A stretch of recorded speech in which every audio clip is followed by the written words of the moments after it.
Hello everyone, welcome to my YouTube channel. तो basically आज kinematics का लेक्चर नंबर 3 लेके आ गए हैं। पिछले 2 लेक्चर में मैंने डिस्टेंस, डिस्प्लेसमेंट और वेलोसिटी को डिस्कस किया था। आज एक्सीलरेशन के बारे में बताते हैं। तो क्या होता है एक्सीलरेशन? एक्सीलरेशन ए से रिप्रेजेंट करते हैं। तो ये होता है rate of change of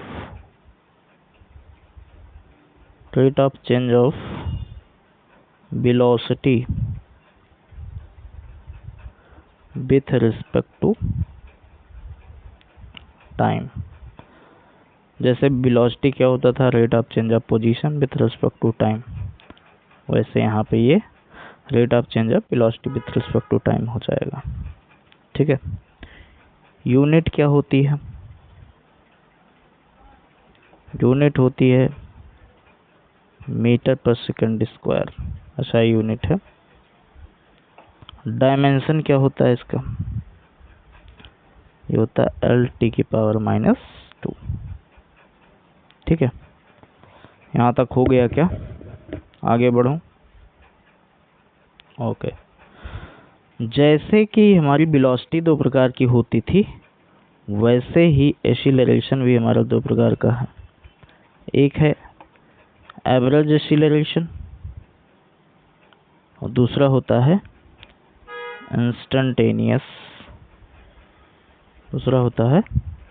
instantaneous acceleration. ठीक है। एवरेज एक्सीलरेशन को ऐसे लिखते हैं delta V upon delta T, या इसी को ऐसे भी लिख सकते हैं B final minus B initial upon T final minus T initial. समझ गए? इंस्टेंटेनियस में लिखेंगे क्या? dV अपॉन dt, ये लिख सकते हैं। या कहीं पोजीशन को डबल डिफरेंशिएशन कर दो,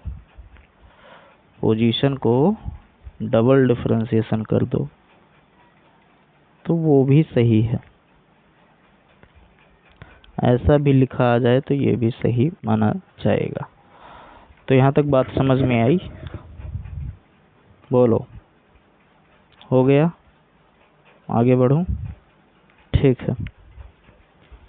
और ये फार्मूले जो मैंने बताए, इसमें ये कब लगेंगे? जब position and velocity should be function of time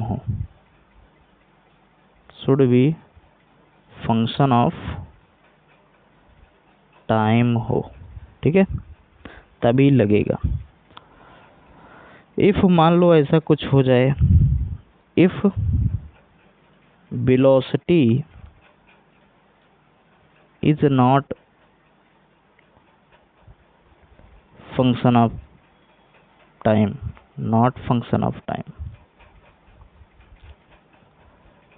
मतलब ऐसा कुछ हो कि वेलोसिटी फंक्शन के टर्म में ना हो, टाइम के फंक्शन में ना हो, मतलब पोजीशन के फंक्शन में हो, ऐसा कुछ, तो उस समय एक्सेलरेशन का कौन सा फार्मूला यूज होगा वो मैं बताने जा रहा हूँ। एक्सेलरेशन बेसिकली क्या dV अपॉन dt होता है। ठीक है। इसमें ऊपर नीचे क्या कर दो, dx से मल्टीप्लाई कर दो। मैं न्यू पेज लेता हूँ ताकि क्लियर एकदम रहे। एक्सेलरेशन क्या होता है? dV by dt। अब इसमें ऊपर नीचे dx से मल्टीप्लाई कर दो, dx से मल्टीप्लाई कर दिया। अब देखना dx अपॉन dt क्या बन जाएगा? ये तो वेलोसिटी बन जाएगा ना, dx अपॉन dt वेलोसिटी बन गया। तो v आगे ले लिया, dv अपॉन dx। तो ये मेरा एक एक्सीलरेशन का दूसरा फार्मूला बन गया। ये कब लगेगा? If velocity is function of position, जब वेलोसिटी पोजीशन के फंक्शन में हो तब लगेगा। ठीक है, यहाँ तक बात समझ में आई। ठीक है, आपको अगर पोजीशन दिया हो, वेलोसिटी पूछे, वेलोसिटी दिया हो, एक्सीलरेशन पूछे, तो हम क्या करेंगे, एक्सीलरेशन से पोजीशन से वेलोसिटी जाना हो तो क्या करेंगे, डिफरेंशिएट कर देंगे। वेलोसिटी से एक्सीलरेशन जाना हो तब भी क्या कर देंगे, डिफरेंशिएट कर देंगे। पर हमें एक्सीलरेशन से वेलोसिटी चाहिए तो हम इंटीग्रेट कर देंगे, इंटीग्रेशन कर देंगे। उल्टा आएंगे तो इंटीग्रेट कर देंगे। ये बात समझ में आई, ये पता होना चाहिए, बेसिक कॉन्सेप्ट है, इम्पोर्टेंट है। हो गया यहाँ तक, बोलो, नोट कर लीजिए। एक क्वेश्चन देता हूँ, उसको करना वीडियो पॉज करके, फिर मैं बताऊंगा। The velocity of A particle, velocity of a particle is given v equal to 2t square minus 4t plus का 3 मीटर पर second, where t is time होगा। ठीक है, find its acceleration at t बराबर 2 सेकेंड। t बराबर 2 second पे हमें क्या बताना है, एक्सीलरेशन बताना है।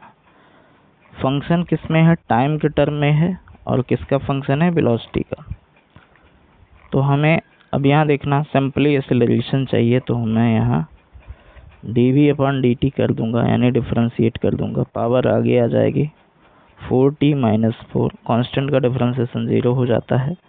तो ये फंक्शन यहाँ t की वैल्यू 2 रख देंगे, 2 पे पूछा है तो t 2 रख दो, तो यहाँ कितना हो जाएगा, 8 - 4, यानी कितना आएगा, 4 मीटर पर सेकंड स्क्वायर। तो ये हमारा आंसर हो जाएगा। बोलो, समझ आया क्या? आगे बढ़ूं? हो गया। फिर एक क्वेश्चन लेता हूं। क्वेश्चन दिया है velocity equal to t² + 5t + 6 metre पर सेकंड। कह रहा फाइंड, पहला पार्ट इनिशियल एक्सीलरेशन, दूसरा पार्ट एक्सीलरेशन एट t बराबर 4 सेकेंड। ठीक है, अब एक्सीलरेशन चाहिए तो dv/dt करेंगे। अब इसको क्या कर रहे हैं, डिफरेंशिएट करेंगे। डिफरेंशिएट करेंगे तो 2t प्लस का 5, कांस्टेंट का डिफरेंशिएशन 0 हो जाएगा। अब इनिशियल एक्सीलरेशन पूछा, यानी शुरुआत का, तो टाइम t = 0 पुट कर दो। t = 0 पुट करोगे तो ये कितना आ जाएगा, 5 मीटर पर सेकंड स्क्वायर। ये पहला पार्ट का सोल्यूशन हो गया। दूसरा पार्ट t बराबर 4 में पूछा है, तो उसी में t की वैल्यू 4 रख दो। समझ रहे हो? कितना हो जाएगा, 8 + 5 यानी 13 आ जाएगा मीटर पर सेकंड स्क्वायर। तो ये बेसिक क्वेश्चन है, इसका आंसर ये हो गया, पहले पार्ट का, दूसरा पार्ट का। ठीक है, समझ में आ गया होगा। आगे बढ़ूं, नोट कर लीजिए। एक क्वेश्चन और करते हैं। दिया है v = 6t + 4 मीटर पर सेकंड। कह रहा find out average acceleration from t = 2 to t = 4 second. अब देखना, मैंने बहुत अच्छी बात बताई थी कि जब 2 टाइम इंटरवल दिया हो तो हमेशा एवरेज का क्वेश्चन होता है। देखो यहाँ 2 टाइम इंटरवल दिया, अब एवरेज वेलोसिटी हमें निकालनी है, एवरेज एक्सीलरेशन हमें निकालना। तो एवरेज एक्सीलरेशन निकालने के लिए मैंने कहा था delta we by delta T, या v2 minus v1 upon t2 minus t1, ये करेंगे। तो ये इनिशियल है, ये टाइम पीरियड फाइनल है। तो पहले मैं निकाल लेता हूँ बी इनिशियल। बी इनिशियल निकालना है तो t की वैल्यू 2 रख दीजिए उस फैक्टर में, 6 इंटू 2 प्लस 4 कितना आ जाएगा 16। इसी में t की वैल्यू 2 रखा, फाइनल पूछा तो ये फाइनल टाइम पीरियड है, ये इनिशियल है। तो इसी फंक्शन में t बराबर 4 रख दो, तो कितना आ जाएगा 6 इंटू 4 प्लस 4, तो कितना आ जाएगा 28। ठीक है, 24 और 4 28।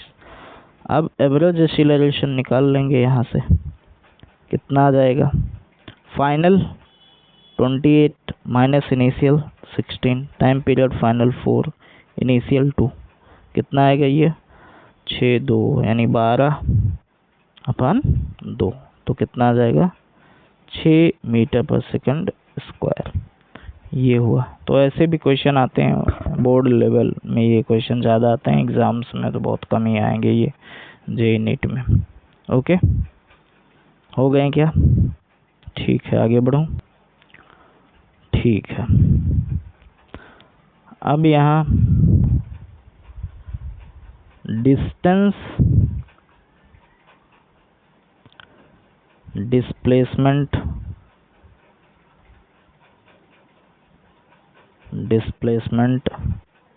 Velocity, acceleration in uniform circular motion, ये मैं बता दे रहा हूँ। बाकी जब सर्कुलर मोशन पढ़ाऊंगा तो वहाँ डिटेल डेरिवेशन करा के बताऊंगा। यहाँ सिर्फ मैं फार्मूला बता दे रहा हूँ। कोई पार्टिकल मान लीजिए सर्कुलर मोशन कर रहा, ठीक है,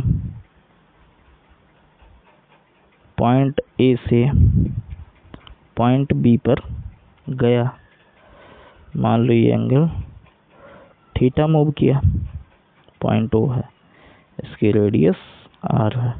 ठीक है, तो यहाँ से वेलोसिटी v, इधर भी वेलोसिटी v है। तो मुझे बताना है डिस्टेंस क्या होगा। थीटा इक्वल टू क्या होता है आर्क अपॉन रेडियस, समझ रहे हो? तो यही डिस्टेंस जो भी पूछ लेगा क्या हो जाएगा आर थीटा, जो आर्क घूमेगा वही डिस्टेंस हो जाएगा। डिस्टेंस कितना हो जाएगा आर थीटा। दूसरा कहे नहीं नहीं नहीं मुझे डिस्प्लेसमेंट बताइए, तो ये हो जाएगा 2r साइन थीटा बाई 2। ठीक है, तीसरा एवरेज वेलोसिटी पूछ ले कितना होगा, तो 2b साइन थीटा बाई 2। चौथा एवरेज एक्सीलरेशन पूछ ले, तो 2b square sine theta by 2 upon R theta, ये हो जाएगा। ये फार्मूला याद कर लेना, डायरेक्ट क्वेश्चन आ जाते हैं, वैल्यू रख देंगे, कुछ सब कुछ गिवन होगा, सीधा डायरेक्ट आंसर आ जाएगा। ये नोट कर लीजिए, फिर आगे बढ़ते हैं। अच्छा, अब बात करते हैं हम इक्वेशन ऑफ मोशन के बारे में। ठीक है, नया टॉपिक अपना है थोड़ा, इक्वेशन ऑफ मोशन, सबको पता ही होगा। अच्छा, ये सब पता तो सबको है, बट इक्वेशन ऑफ मोशन कब यूज करते हैं ये बताइए। कब यूज करेंगे? जब हमारा एक्सीलरेशन क्या होगा कांस्टेंट होगा, तभी इक्वेशन ऑफ मोशन को हम यूज करेंगे। Equation of motion are valid when acceleration is constant, तो ये बात का ध्यान रखना। 3 इक्वेशन ऑफ मोशन है बेसिकली स्टैंडर्ड। पहला v बराबर u प्लस ए टी, दूसरा s equal to U T plus half A T square, तीसरा B square equal to U square plus 2a। ठीक है, तीसरी इक्वेशन हो गई। चौथी, तीन ही है, तीसरी चौथी क्या है? डिस्टेंस, डिस्प्लेसमेंट होता है। डिस्प्लेसमेंट इन nth सेकेंड, nth सेकेंड में हमें डिस्प्लेसमेंट अगर बताना हो तो एस nth का फार्मूला होता है u plus half a 2n minus 1। ठीक है, nth का फार्मूला है, nth सेकेंड में डिस्प्लेसमेंट निकालना हो। यहाँ पे v क्या है बच्चा? v है फाइनल वेलोसिटी, u क्या है? वो है इनिशियल वेलोसिटी, a क्या है? एक्सीलरेशन, t क्या है? टाइम। ठीक है, यहाँ n क्या है? जिस सेकंड में हमसे पूछा हो, nth सेकंड। ठीक है, तो बेसिक टर्म एंड कंडीशंस हैं, इन्हें आप देख लीजिए, फिर इस पे हम क्वेश्चंस आपको कराते हैं। ठीक है, आगे बढ़ूं? ओके, चलिए फिर क्वेश्चन आता है, और वीडियो को पॉज करना, क्वेश्चन को सॉल्व करना और आंसर को चेक करना। कह रहा ए पार्टिकल हैज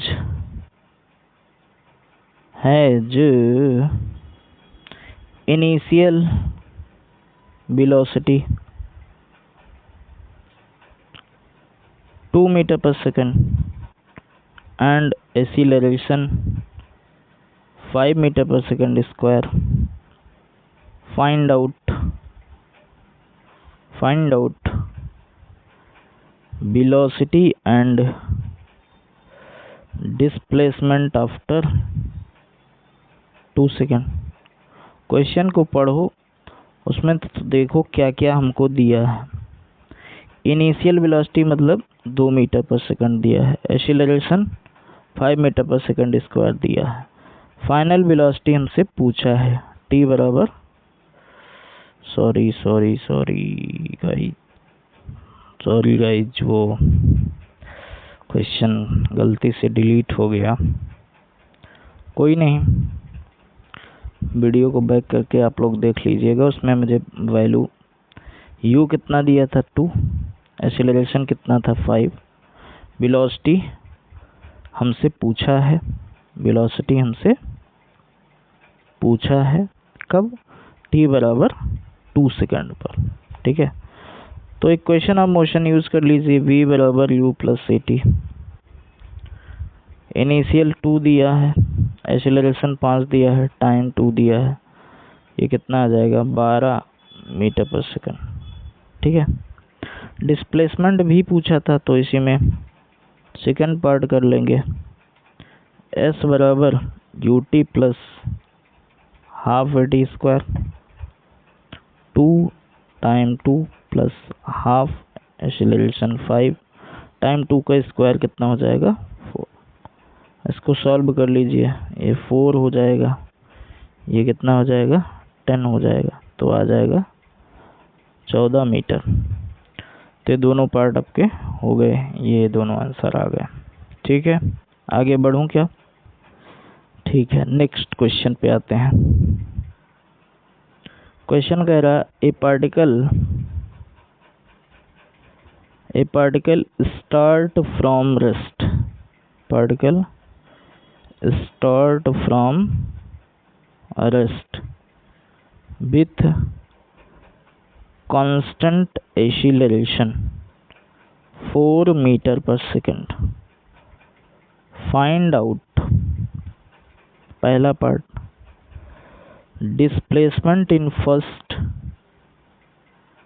2 सेकेंड, दूसरा पार्ट है डिस्प्लेसमेंट इन सेकेंड। समझ रहे हो डिफरेंस? समझ रहे हो? अब देखना इस क्वेश्चन में, इक्वेशन ऑफ मोशन का क्वेश्चन क्यों है? क्योंकि कांस्टेंट एक्सीलरेशन है। देखो 4 मीटर, कांस्टेंट एंड वेरिएबल का टर्म समझते हैं, जिसमें टाइम का टर्म आए, समय के साथ वो चेंज हो तो वेरिएबल्स है, ये तो हमेशा कांस्टेंट ही होगा ना। समझ गए? तो इसका सोल्यूशन देखिए, पहले पार्ट का सोल्यूशन h बराबर you T plus half A T square. Starting from rest बोला है, स्टार्टिंग फ्रॉम रेस्ट यानी इनिशियल वेलोसिटी क्या है 0, तो यहाँ 0 पुट करिए। पोजीशन क्या आ जाएगा हाफ, एक्सीलरेशन 4, टाइम 2 2 जा 4, समझ रहे हैं, ये कट जाएगा तो 8 मीटर आ जाएगा। ये पहले पार्ट का सोल्यूशन हो गया। सेकेंड पार्ट, यहाँ nth वाला फार्मूला लगेगा u plus half A two n minus 1। n की वैल्यू क्या रखेंगे 2 रखेंगे, u यहाँ भी 0 है, एक्सीलरेशन क्या है 4 है, यहाँ 2 रखें 2 2 जा 4 माइनस 1, समझ रहे हो कितना आ जाएगा 3, ये 2 बार कटेगा तो 6 मीटर आ जाएगा। समझ रहे हो, कैलकुलेशन थोड़ा देख लेना, बाकी तो मैंने मेथड बता ही दिया। यहाँ तक क्लियर है, कोई डाउट, आगे बढ़ूँ? ओके, तो आज के लिए इतना ही रखते हैं। नेक्स्ट लेक्चर में सोच रहा हूँ गैलीलियो लॉ बचा है, वो सब कवर करेंगे। उसके बाद में stopping distance and stopping time का कॉन्सेप्ट है, वो सब करके कुछ न्यूमेरिकल अच्छे अच्छे कराएंगे। फिर जो है मोशन अंडर ग्रेविटी स्टार्ट करेंगे, ठीक है। तो आज के लिए इतना ही रखते हैं, और आप लोग अच्छे से नोट्स बनाइए, फार्मूले को लिखिए, और धीरे धीरे क्वेश्चन एक लेक्चर लेके आएंगे जिसमें सिर्फ और सिर्फ क्वेश्चन ही डिस्कस करेंगे। Okay, thank you.